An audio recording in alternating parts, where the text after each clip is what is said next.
I'm Diana Hoffler. I'm an AmeriCorps member with the Orange County Literacy Council. My real name is Barry, but years ago, I've been in business 25 years, and years ago I decided that Surplus Sid sounded a lot better than Bargain Barry, so I stuck with Sid. My name's Darren, student over here at Chapel Hill and taking an exam today. I just finished taking my Canadian Literature final. I am a student at the University of North Carolina. Hi, my name is Elena. We are in Wilson Library. My name is Jesse Park. I'm a senior here at Carolina. I'm an econ major.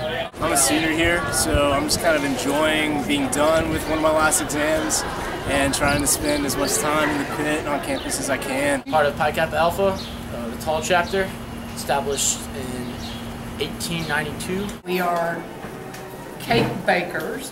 We are here to deliver the wedding cake for this evening's wedding. I'm Fred Pitts, and I'm here with my wife and our aunt. My name's Tracy. I'm a UNC student, and right now we're at midnight breakfast. We are Elizabeth's great aunt and uncle, Jenny and George Bartlett.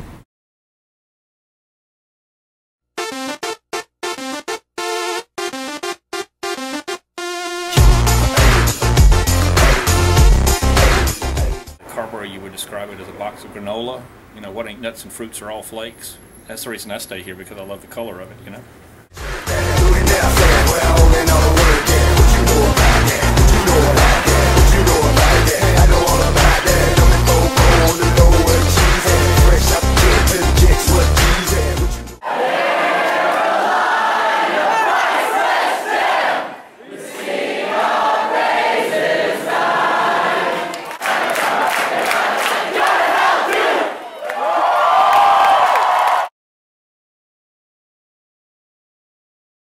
A quarter of the population of the United States is below basic reading proficiency, and that worries me quite a bit. What do we, as the next generation of people who are going to be making decisions about these things, do about literacy? So as a community member, you can always help out by volunteering. You can help out as an office volunteer if you're uncomfortable teaching, you know, like we appreciate all kinds of help. It would really mean a lot to write to your legislators and say, we need more funding for literacy councils, we need more funding for better education, and that helps tremendously also. Are there resources that you have that aren't specifically grant funded that you could share? And if you're not from one of these more affluent counties, if you're from a county that needs more resources, what kinds of resources could we help you with? What kinds of resources do you need from your neighbors? Well, I'd have to live like what the Lord Buddha said. I mean, I would give everything I owned away, because the simple fact of the matter is, you know, what the Buddha said, the measure of one's wealth is not what one has, but what one can live without. Is the hokey pokey really what it's all about?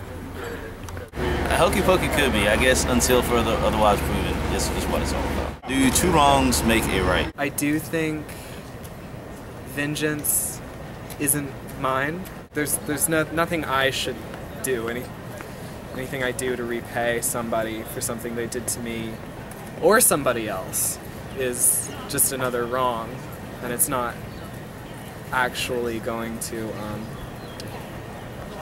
make a right. Do two rights make a wrong? I would guess that two rights would not make a wrong. I can't really imagine a circumstance under which two rights could make a wrong. Does one right make a wrong in a different circumstance? I think so, yes. One of my friends is a first-generation college student. She's double majoring, and she works two jobs and sends most of those paychecks back home to her family. And her parents normally shop at like fast food places because that's really what they can afford. So that's pretty right for them. But a lot of people say, you know, oh no, fast food is bad, it does bad things to the animals, it, you know, causes human obesity, but that's really like the only thing that they can afford. Is the portrayal of Bella in Twilight empowering or degrading for young women? I would say degrading, because I think it's a joke, no offense to you Twilight fans, but that all these girls are like, you know, so like overwhelmed or like caught up with this like whole Twilight saga thing. And I mean, sure, if you want to read the books, whatever, go for it. Harry Potter, Lord of the Rings, that's one thing, but Twilight is kind of stretched. What's your favorite thing about Chapel Hill? The spirit of all the people here, the professors, the classes, the actual town that we're in, it all fits together well. Creates some kind of crazy, messed up, but somehow coherent, just beautiful place. Would you rather spend the rest of your life just singing, or would you rather spend the rest of your life not being able to sing at all? I would probably want to sing every moment instead of not be able to sing at all, because I feel like singing is a crucial part of everyone's life. How important do you have to be before you're considered assassinated instead of only murdered? It has more to do with, I think, sometimes politics and money than your station in life, than your social being. Is marriage considered anything other than between a man and a woman? Absolutely. I personally believe that a commitment to another person has no bounds. I would like to see every state allow for gay marriage, and I'm looking forward to the day when that can happen. Where should this country go to heal the divisions between the political parties and actually move forward in an integrated manner to fix the problems of the country? I do think that there's a chance that we could see a new party form and one of the other parties fizzle out.